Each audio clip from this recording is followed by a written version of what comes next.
Olá, bem-vindos a mais uma conversa aprofundada aqui com a gente. Hoje o tema é fascinante, inteligência emocional. A gente tem os trechos ótimos aqui de um trabalho fundamental do Daniel Goleman para guiar nossa conversa. Olha, todo mundo já ouviu falar de QI, né? Inteligência emocional. Mas tem uma ideia que circula por aí que parece meio exagerada, sabe? Aquela história de que o QI seria tipo 80% do sucesso na vida. Vamos dar uma olhada nisso? Pois é, essa dos 80% é um mito bem comum, na verdade.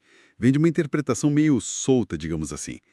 O que a pesquisa original indicava é que o QI, a inteligência mais acadêmica, explicaria talvez uns 20% das diferenças de sucesso no trabalho. Só 20%? É, isso deixa, assim, uma margem enorme para outras coisas, né?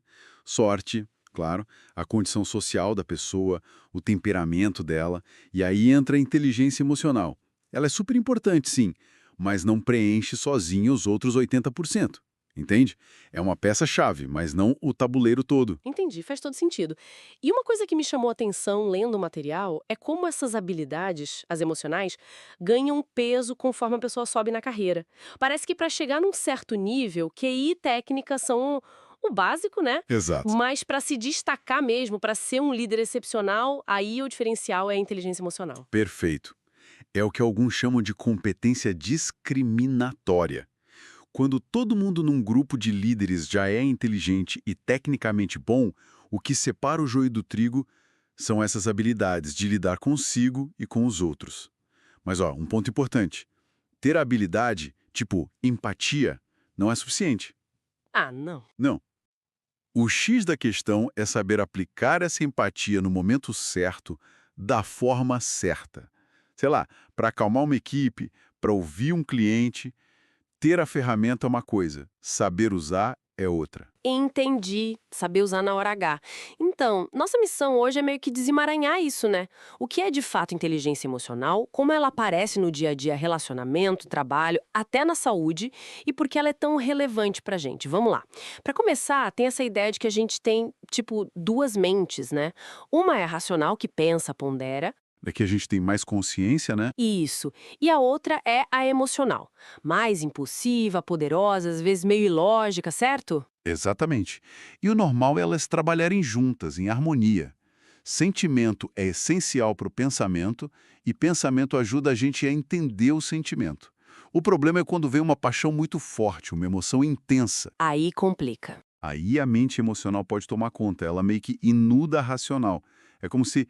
Lembra aquela citação antiga, acho que de Erasmo, que dizia que a gente recebeu, tipo, 24 partes de paixão para cada parte de razão? Nossa, é uma boa imagem. Captura bem essa ideia, né?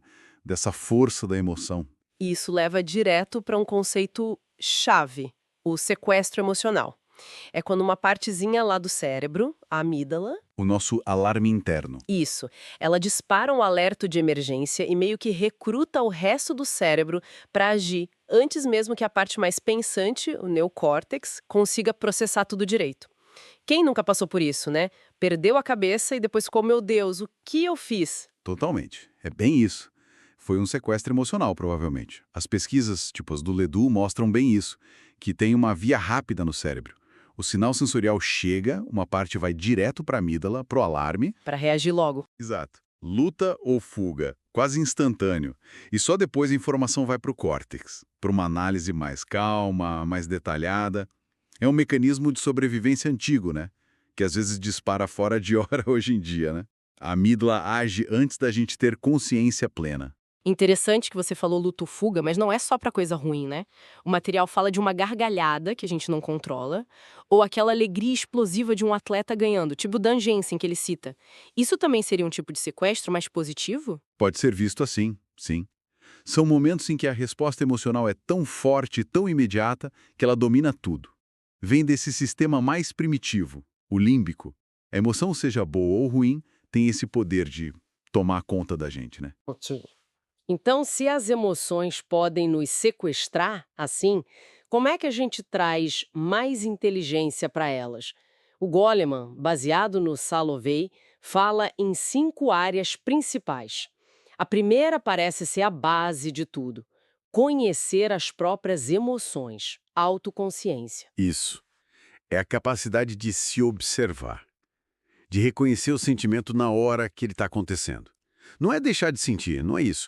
É ter uma consciência tipo, opa, tô sentindo raiva. Ou, nossa, eu tô ansioso agora. É tipo um observador interno. Exato. Essa metaconsciência, essa capacidade de pensar sobre o próprio estado emocional. É o primeiro passo para não ser totalmente levado pela emoção. Sem isso, a gente fica meio à deriva.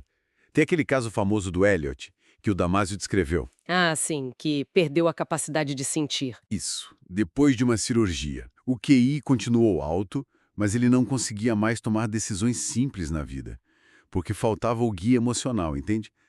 Os sentimentos nos ajudam a decidir, mesmo nas decisões racionais. Faz sentido. Bom, depois de reconhecer a emoção, vem o segundo passo, que é lidar com as emoções. O autocontrole, se acalmar, lidar com ansiedade, tristeza, irritação, sem surtar. Não é reprimir, é achar um equilíbrio. Perfeito. É buscar aquele equilíbrio que os gregos chamavam de sofrosine. E aqui tem uma coisa interessante, meio contraintuitiva que o material traz. Aquela ideia de botar para fora a raiva, sabe? A tal da catarse. Sim, de descarregar. Muitas vezes não funciona. Pode até piorar, porque a gente fica remoendo aquilo. O que parece mais eficaz é aprender a reavaliar a situação, tentar ver por outro ângulo, ou buscar distrações que realmente mudem o foco, tipo fazer um exercício, sabe? Algo que quebre o ciclo da ruminação. Então não é só explodir, tem que ter estratégia. Exatamente. E para ansiedade, que é muito mental, né? Aquela preocupação constante. Estratégias como questionar esses pensamentos preocupantes, buscar relaxamento, focar a atenção em outra coisa, podem ajudar mais do que só ficar se preocupando. E para tristeza? A tristeza tem sua função, né? De ajuste a perdas, mas ficar ruminando nela também não ajuda. Distrações que mudam o humor, tipo ver um filme engraçado, fazer algo prazeroso, podem ser bem eficazes para sair daquele estado. Chorar pode ajudar ou não. Depende se te prende mais na ruminação. Entendi. Bem complexo. O terceiro domínio seria motivar-se. Usar as emoções a favor de um objetivo. Como assim? Aqui entram coisas super importantes. Persistência, saber adiar a gratificação. Lembra do teste do marshmallow? Claro, o clássico. Então, as crianças que conseguiram esperar para ganhar 2 marshmallows depois, em vez de comer um na hora, mostraram mais autocontrole e sucesso lá na frente. Essa capacidade de controlar o impulso em prol de algo maior. E o otimismo entra aí também. Com certeza. O otimismo no sentido de como a gente explica nossos fracassos. A pessoa otimista vê um revés como algo temporário, específico, que pode ser mudado, não como uma falha pessoal permanente. Tem aquele estudo com vendedores de seguros. Da MetLife. Esse mesmo. Os mais otimistas vendiam muito mais, porque não desistiam fácil diante da rejeição. E também a esperança, acreditar que a gente tem a vontade e os meios para atingir as metas. Isso é um motor poderoso. E tem o fluxo. O flow do Csikszentmihalyi. Adoro esse conceito. O fluxo é demais. É o ápice da inteligência emocional aplicada a uma tarefa. Aquele estado de imersão total, sabe?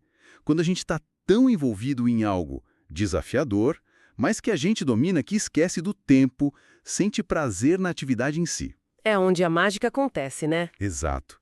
É um estado de alta performance, aprendizado e bem-estar, fundamental para a maestria em qualquer área. Encontrar o que nos coloca em fluxo é ouro. Muito bom. Bom, saímos do mundo interno, os dois últimos domínios são sobre os outros. O quarto é reconhecer emoções nos outros, a empatia. Isso, sacar o que o outro está sentindo. E olha que interessante, ela depende muito da nossa autoconsciência. Quanto melhor a gente se entende, melhor a gente lê os outros. Faz sentido. E a chave aqui é prestar atenção nos sinais não verbais, tom de voz, expressão do rosto, postura.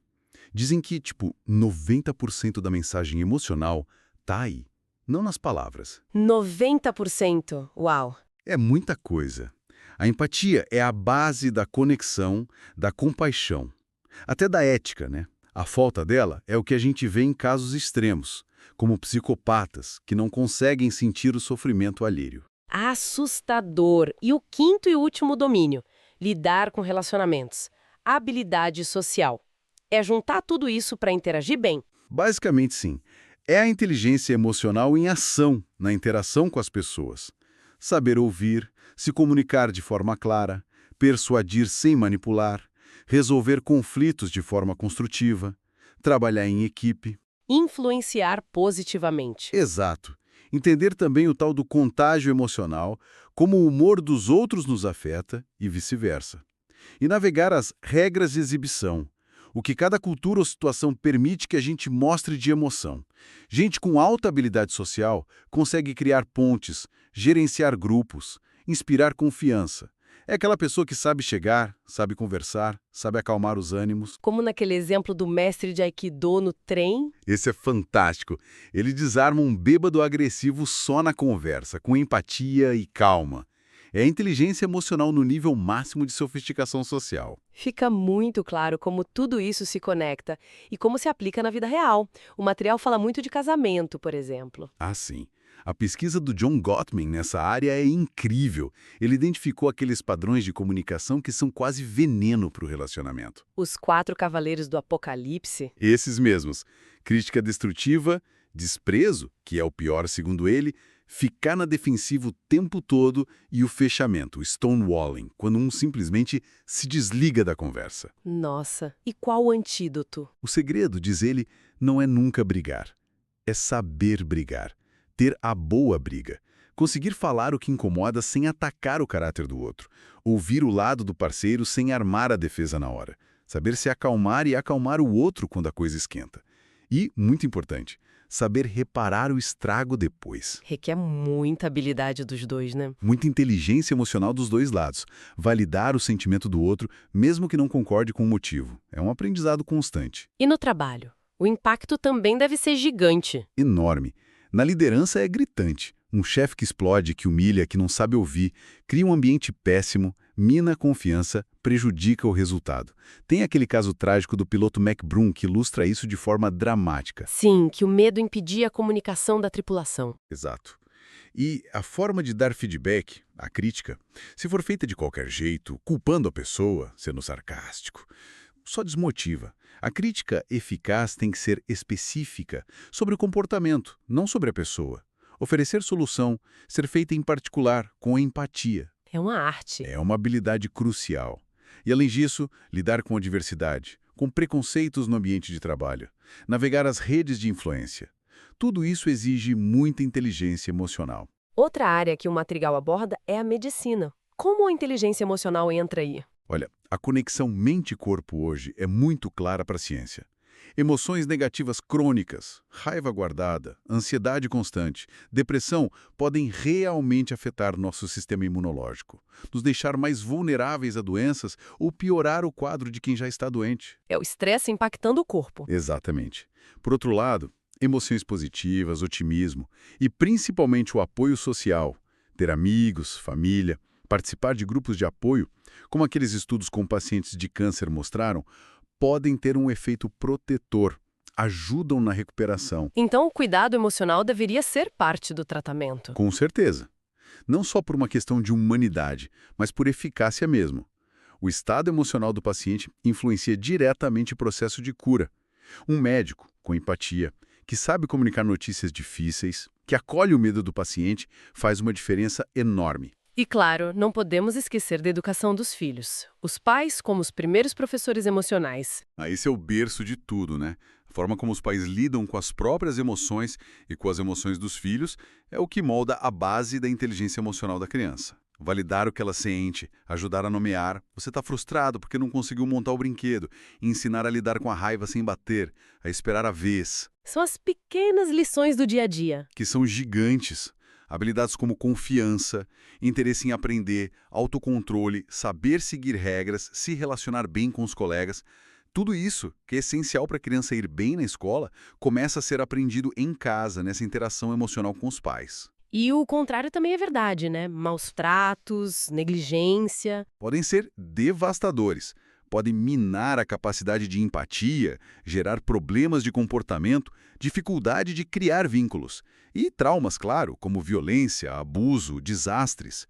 Deixam marcas profundas na memória emocional, lá na amígdala, podendo levar a estresse pós-traumático. Falando em crianças e desenvolvimento, o material toca na questão do temperamento. A gente já nasce com uma tendência, tipo, mais tímido ou mais extrovertido, e isso define como a gente vai ser? Sim, a pesquisa, como a do Jerome Kagan, mostra que existe uma base biológica para o temperamento. Alguns bebês são mais reativos, mais cautelosos diante do novo. Outros são mais chegados, mais ousados. Herdamos essas predisposições. Mas não é destino, certo? De jeito nenhum, isso é muito importante. Temperamento não é destino. A experiência, principalmente na infância e adolescência, quando o cérebro, especialmente a parte frontal, que regula as emoções, está se desenvolvendo. Essa experiência molda nossos circuitos emocionais. A gente pode aprender a lidar com as nossas tendências. Uma criança tímida pode aprender estratégias para lidar com situações sociais, por exemplo. Que bom. Mas aí, tem um ponto meio preocupante que as fontes levantam. Parece que nas últimas décadas houve um certo declínio na competência emocional das crianças. Existem dados como os do Washington, que foram coletados ao longo de muitos anos em vários países e que indicavam, sim, um aumento em problemas como ansiedade, depressão leve, solidão, impulsividade, agressividade entre crianças e adolescentes. Nossa, por quê? As causas são complexas, claro, mas apontam para as pressões da vida moderna. Mais estresse econômico nas famílias, pais com menos tempo, talvez um enfraquecimento dos laços comunitários, mais exposição a conteúdo problemático. É como se houvesse um mal-estar emocional afetando as novas gerações. Dados mais recentes podem ter nuances, mas a preocupação com o bem-estar emocional de crianças e jovens continua muito relevante. É um alerta sério. Mas se temperamento não é destino e essas habilidades podem ser aprendidas, então tem solução. Dá para ensinar inteligência emocional. Felizmente, sim. E essa é a grande mensagem de esperança do trabalho do Goleman e de outros. É aí que entram os programas de alfabetização emocional ou aprendizagem socioemocional, que a gente chama de SEL, Social and Emotional Learning. Que estão começando a aparecer nas escolas. Exato. São programas que buscam ensinar essas habilidades de forma sistemática como parte do currículo. Ensinar as crianças a identificar o que sentem, a controlar impulsos, a entender a perspectiva do outro, a se comunicar melhor, a resolver conflitos de forma pacífica. Como se fosse ensinar matemática ou português. Quase isso. A ideia é que essas são habilidades tão fundamentais quanto as acadêmicas para a vida e que podem e devem ser ensinadas e praticadas na escola, idealmente desde cedo, de forma contínua e integrada com a família e a comunidade. E os resultados? Funciona mesmo? Olha, os resultados descritos nas fontes sobre escolas que implementaram programas de CEL bem estruturados são muito positivos. Relatam melhora no clima escolar, redução de bullying e agressividade, menos problemas de disciplina, alunos mais focados, com melhor desempenho acadêmico, melhores relacionamentos. Uau! Parece bom demais para ser verdade. É que, no fundo, o que esses programas fazem é desenvolver o que a gente antigamente chamava de caráter, sabe? Mas de uma forma mais concreta, baseada em habilidades que a gente pode aprender e praticar. Empatia, responsabilidade, autocontrole. Incrível! Bom, fazendo um balanço de tudo que a gente conversou, fica muito claro que inteligência emocional não é só um termo da moda, né? É um conjunto de habilidades super importante, diferente do QI, que ajuda a gente a navegar pela vida. Exatamente. Se conhecer, se gerenciar, se motivar, entender os outros e se relacionar bem. É isso. Perfeito. E talvez o ponto mais poderoso de tudo isso seja a constatação de que não é algo fixo, que nasceu com a gente e pronto. É algo que pode ser aprendido, desenvolvido, aprimorado ao longo da vida. Sim, isso é muito animador. E a gente viu o impacto disso em tudo. Na nossa felicidade, no sucesso profissional, na saúde física e mental, nos nossos relacionamentos mais íntimos, na forma como a gente educa os filhos. É onipresamente. Totalmente. E aí, pensando nos desafios que a gente enfrenta hoje, nesse cenário de mal-estar emocional que a gente comentou, e sabendo que essas habilidades são tão cruciais e podem ser ensinadas, fica uma pergunta no ar, né? Qual seria? Qual é o nosso papel nisso? De cada um de nós. Como indivíduo, como pai e mãe, como educador, líder, como sociedade mesmo. Qual a nossa responsabilidade em cultivar ativamente essa inteligência? Não só para a gente, mas como um legado para as próximas gerações, para que elas possam lidar com um mundo cada vez mais complexo, com mais equilíbrio, mais resiliência, mais humanidade. Uma reflexão poderosa para a gente terminar, e necessária. Esperamos que essa nossa exploração tenha sido útil, tenha trazido clareza e boas ideias. Muito obrigada pela companhia e até a próxima.